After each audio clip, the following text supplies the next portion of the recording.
Olá, boa tarde.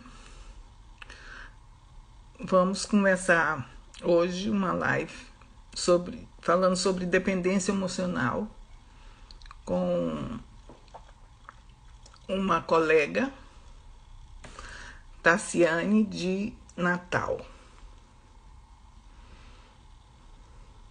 Vou chamá-la aqui.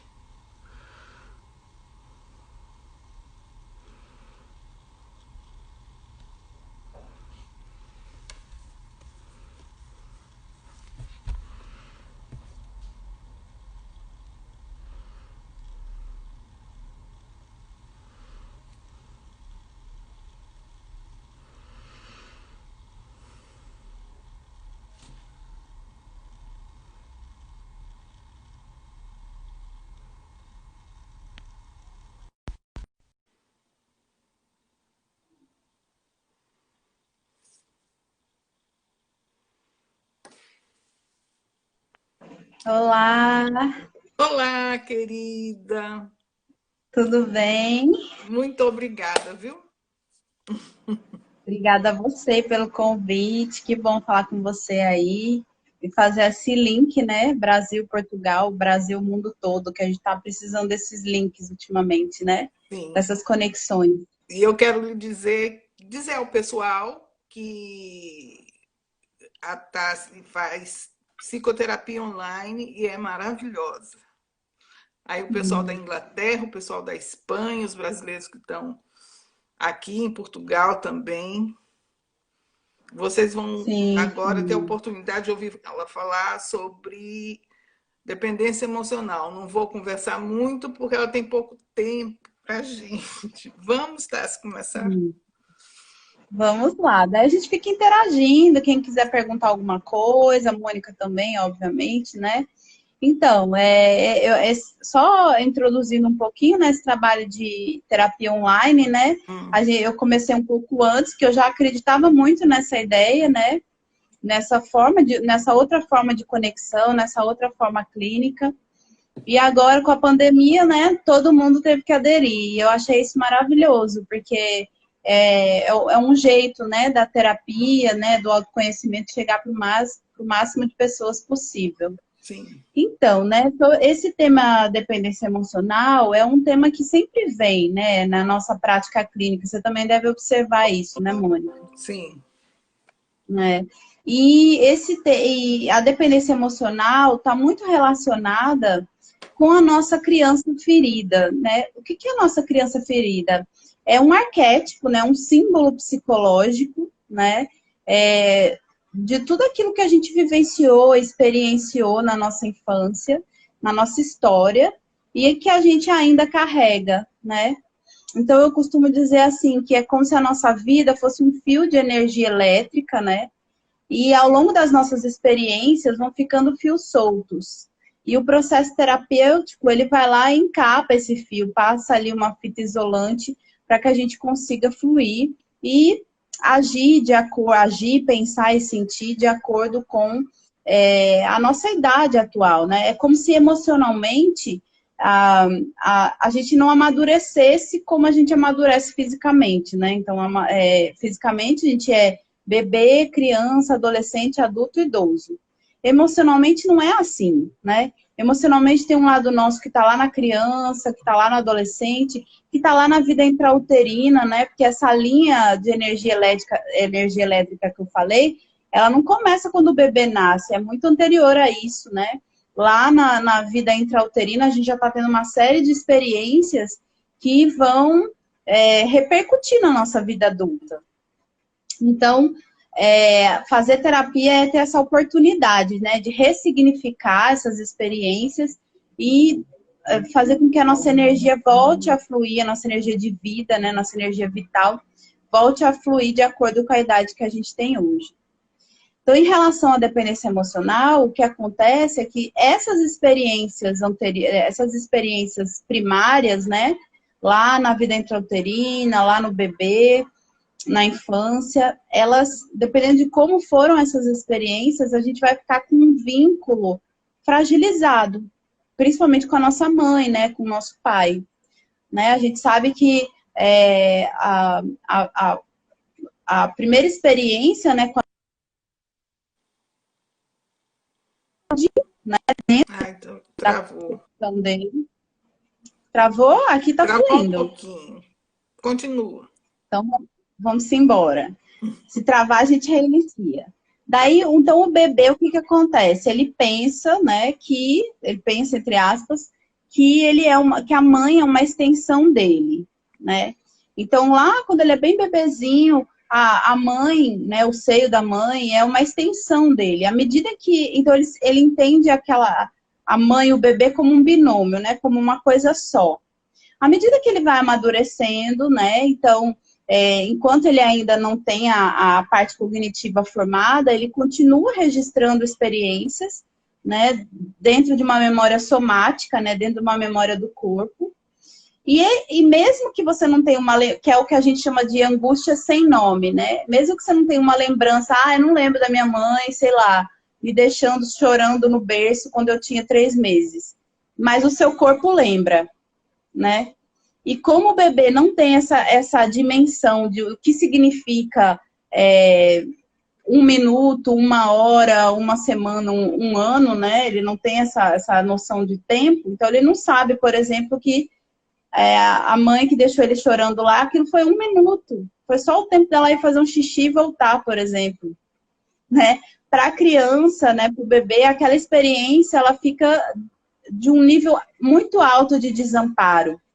Então, várias experiências assim vão fragilizando o nosso vínculo com a nossa mãe. Vai me corrigindo, viu, Mônica?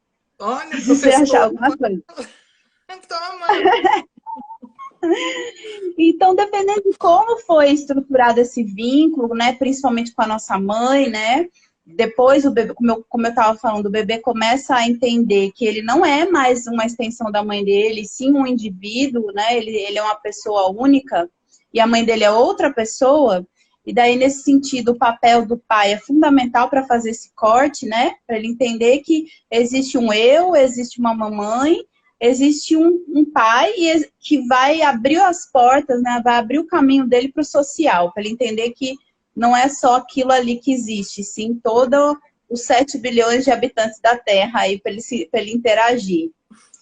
E daí, dependendo de como foi esse vínculo primário com a mãe, a gente vai ficando com essa tendência de se relacionar de uma forma dependente. Então, a gente vai arrastando vida fora, né? Essa experiência de desamparo, essa experiência de que se eu não tiver minha mãe, eu vou morrer. Quando a gente é bebê, isso é verdade, né? Se eu não tiver minha mãe, eu posso morrer, realmente. Ou se eu não tiver uma pessoa que cuide, né? Que daí já não é a mãe em si, mas é o papel materno. O ser humano precisa de um papel materno, né?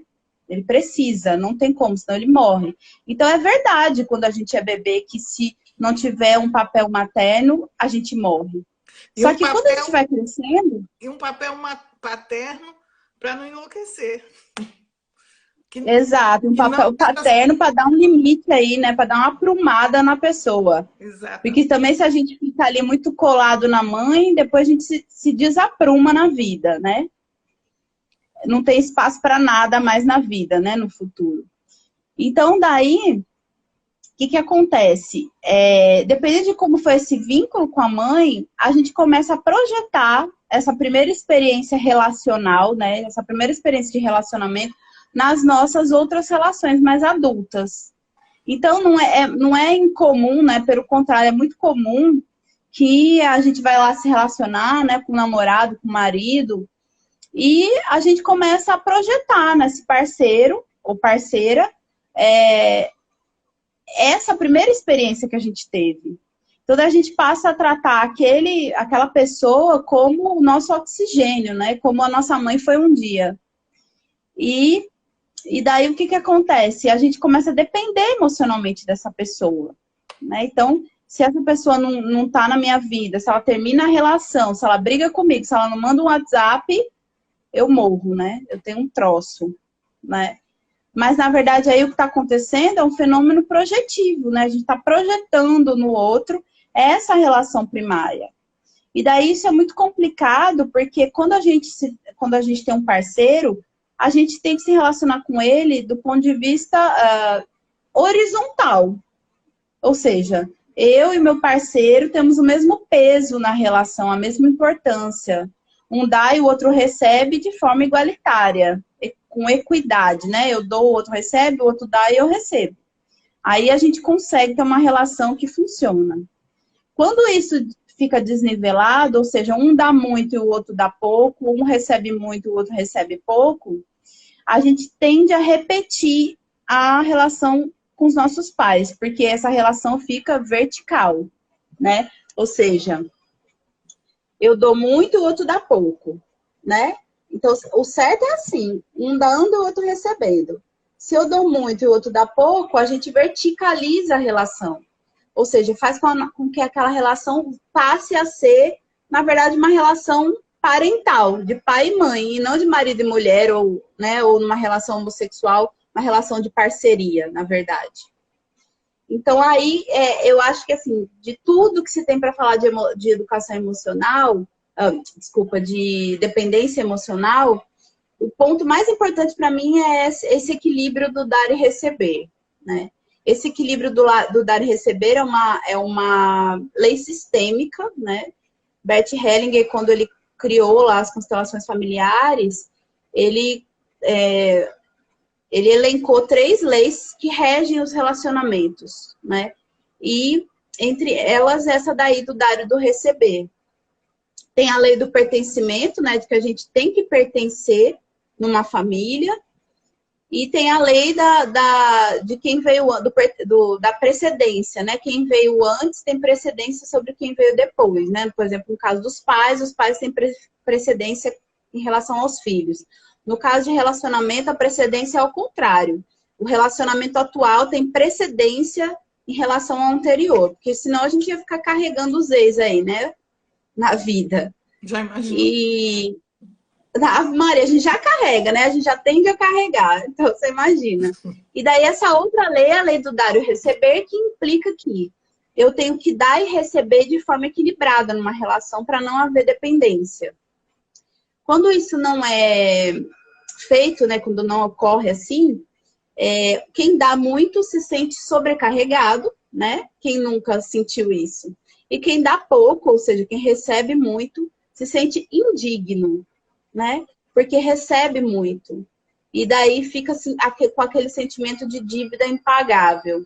A tendência é que essa relação acabe, né? Porque ela não tem como se sustentar emocionalmente, psicologicamente e energeticamente também. Então, é muito importante que quando a gente pense nas nossas relações, né?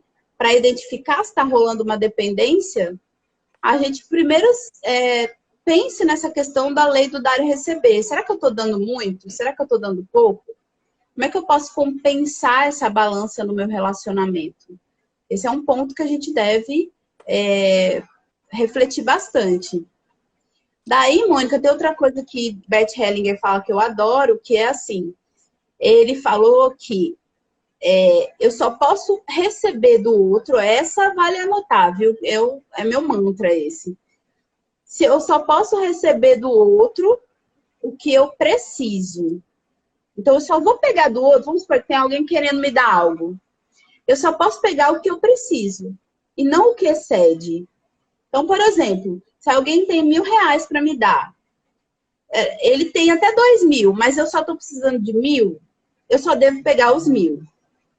Porque se eu pegar os 2.000, eu vou desequilibrar a balança.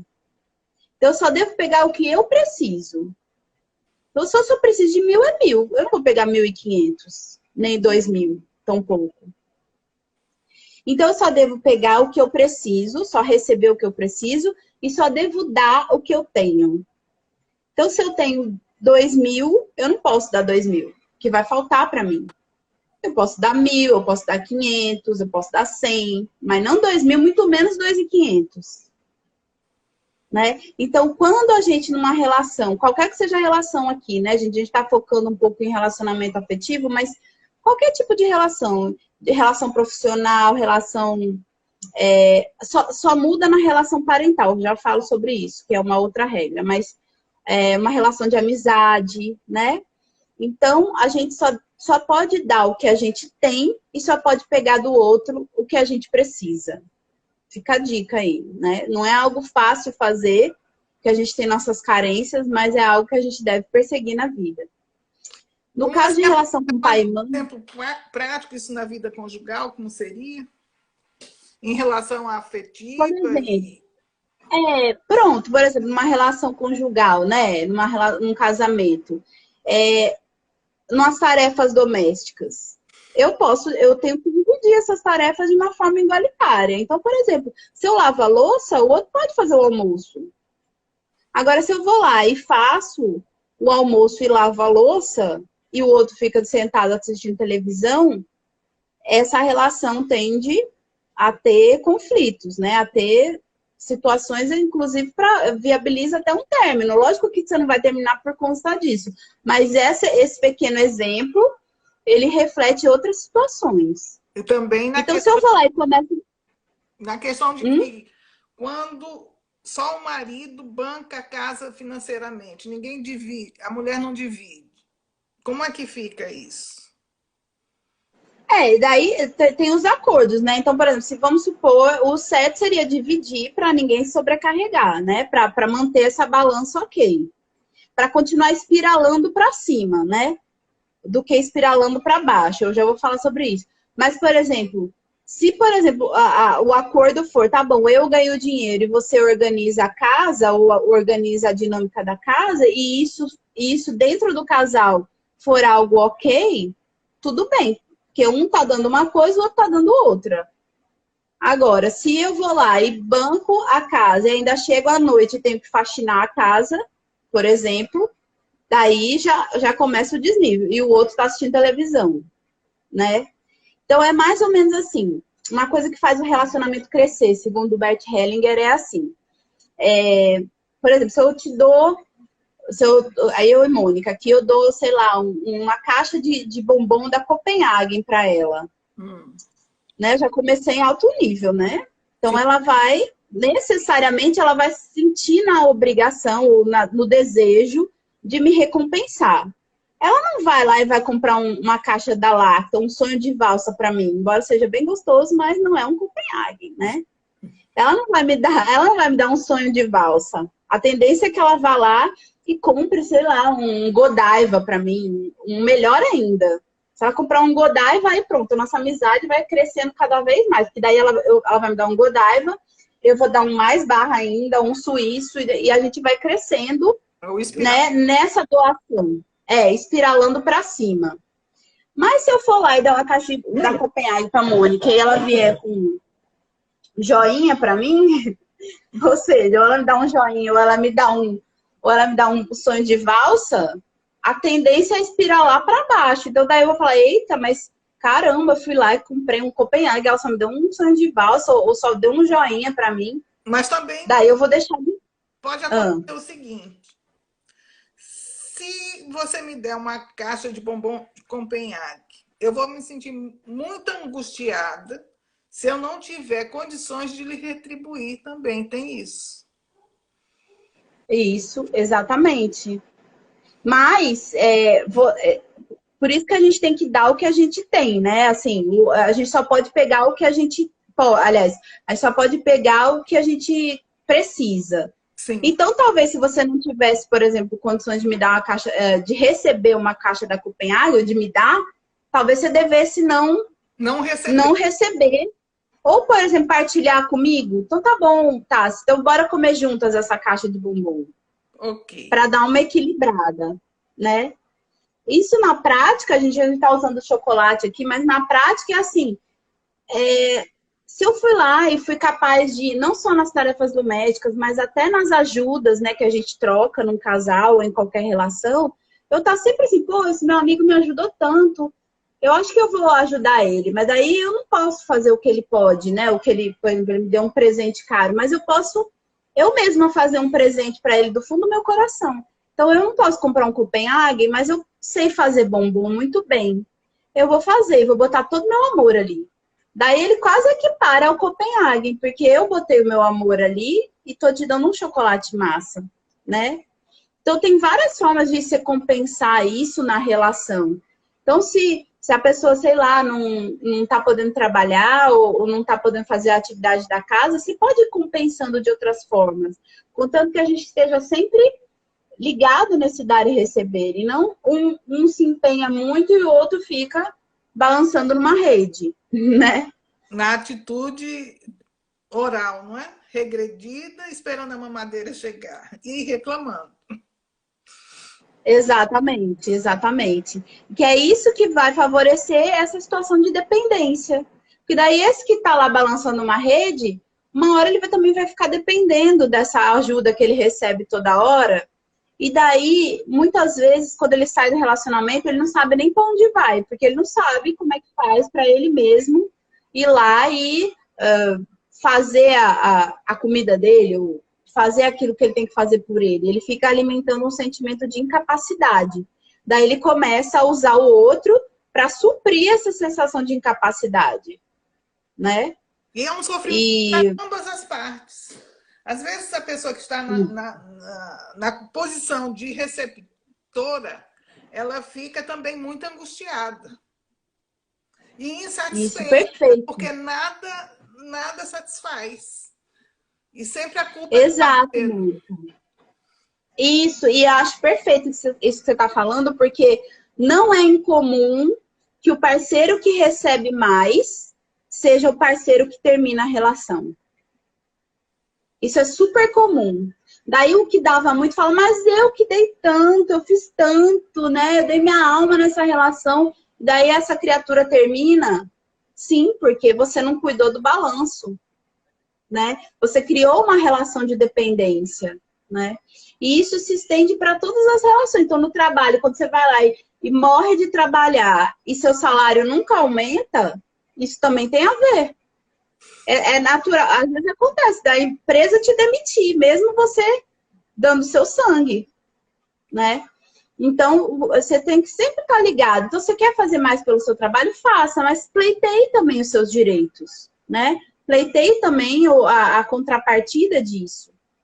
Porque senão a tendência é que a gente vá lá para essa relação de dependência, né? Que fica repetindo aquele padrão que eu estava falando antes, lá do nosso bebê. De ficar esperando um peito aparecer na nossa frente para nos suprir, nos alimentar e nos nutrir. Exatamente. Né? Então, assim, a base, né? Lógico que tem muitas coisas, né, que a gente pode falar sobre dependência emocional, mas eu acho que isso é, assim, a parte mais fundamental. Porque as pessoas, de forma geral, elas não estão familiarizadas com essa ideia. A gente vive numa cultura dessa ideia de eu tenho que dar muito, né? Eu tenho que dar o sangue, eu tenho que fazer tudo, me esforçar além do que eu posso, pelo outro, ou pela empresa, ou por qualquer coisa. E emocionalmente não é assim que funciona, né? Essa cultura, né? Às vezes usam até argumentos religiosos para amparar isso, né? Por exemplo, é dando que se recebe. Mas veja, é dando que se recebe mesmo, ou seja, tem que receber, né? Até o mandamento de Jesus diz, amar ao próximo. Sim, show. Mas tem lá, como a si mesmo. Então, isso daí é parte integrante. Se você não ama o próximo, aliás, é condicionante. Se você não ama você mesmo, o próximo não vai receber esse amor. Porque você não tem para dar. Exatamente. Né? O Osho diz o seguinte, se você é capaz de ser feliz quando está sozinho, aprendeu o segredo para ser feliz. Isso, exatamente. E é o que eu sempre falo aqui, né, nas redes sociais, essa história, né, o Osho também fala muito isso da solitude e da solidão, né? Então, a solidão, ela não é falta do outro, ela é falta de si mesmo. Exatamente. E a solitude, ao contrário, é a plenitude com a gente mesmo, é a gente se dar bem com a nossa própria companhia. Então, a solidão, geralmente, ela, por exemplo, estar bem consigo mesmo não tem a ver se você está com alguém ou não. Você pode estar lá na multidão, no meio do carnaval, se sentindo sozinho. E você pode estar sozinho em casa assistindo Netflix se sentindo sozinho. Ou você pode estar acompanhado lá no carnaval e se sentindo acompanhado. ou você pode estar sozinho em casa e se sentindo acompanhado. Que, na verdade, a questão é a nossa relação com a gente mesmo, sempre. Então, se eu estou bem na minha companhia, né? Se eu estou tranquilo na minha companhia, feliz com quem eu sou, me sustentando, né? Me dando apoio, sendo amiga de mim mesmo, eu naturalmente, quando eu tiver que interagir com as pessoas, porque é óbvio que eu vou interagir com as pessoas, isso vai acontecer de uma forma mais qualitativa, não só para mim, quanto para a pessoa, para as pessoas, né? Então, as pessoas têm que tirar essa ideia de que estar sozinho ou viver a solitude é evitar o contato com o outro, ou é o isolamento. Não tem nada a ver. Você pode estar vivendo uma boa relação com você mesmo na companhia do outro, né? Agora que a gente está nessa situação de distanciamento social, né? A vida está empurrando a gente para olhar para isso. Então, quem não gostava de ficar consigo mesmo, agora está penando, está tendo que correr atrás desse auto-amor. Mas eu acho isso maravilhoso, né? Se foi uma coisa boa que a pandemia trouxe pra gente, porque a gente também tem que ver o lado bom de tudo, né? Sim. É isso, é essa nova relação com a gente mesmo, né? Que a gente realmente tem que alimentar para construir bons vínculos. Exatamente. E graças à pandemia, eu tenho o privilégio de reencontrar meus amigos, incluindo você, não é? Porque abriu espaço para todo mundo se conversar. Pois é, exatamente. E você está em Portugal, está aqui no Brasil, a gente está conectada. Olha que coisa linda isso. Eu acho maravilhoso isso, essa possibilidade de a gente estar conectada em qualquer situação, né? Porque não é incomum, às vezes, a gente sentir, às vezes, aquele amigo que você não fala todo dia, mas você se sente conectado com ele, né? Ou seja, a conexão não tem a ver com a presença física, tem a ver com a presença emocional, aí sim, né? E sim, eu tô respondendo aqui, é IAM Carvalho. É uma brasileira, tá, aqui no Porto, minha colega. Tá. Ela tá botando, eu amo ficar sozinha, para muitos sou antissocial. Uma coisa não tem nada a ver com a outra, né? Tipo assim, a gente pode amar ficar sozinha e gostar também de estar com os outros. Uma coisa não anula a outra, né?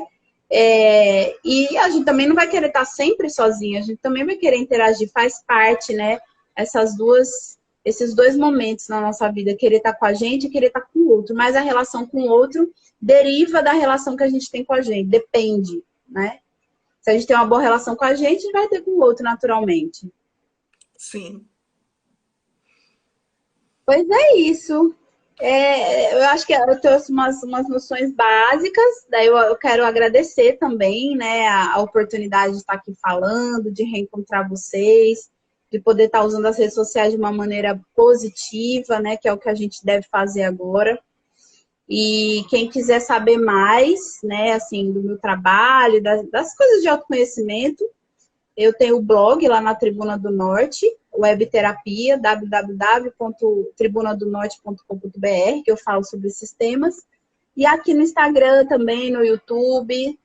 Eu acho importante levar essa ideia do autoconhecimento para o máximo de pessoas possível, né, para que todo mundo entre nessa sintonia, porque a gente sabe que os desdobramentos emocionais dessa pandemia só começaram, né? A gente, se Deus quiser, vai encontrar vacina, vai conseguir manejar esse vírus, mas ainda que isso aconteça, os desdobramentos emocionais dessa pandemia vão reverberar por muitos e muitos anos e por muitas e muitas gerações, na minha opinião.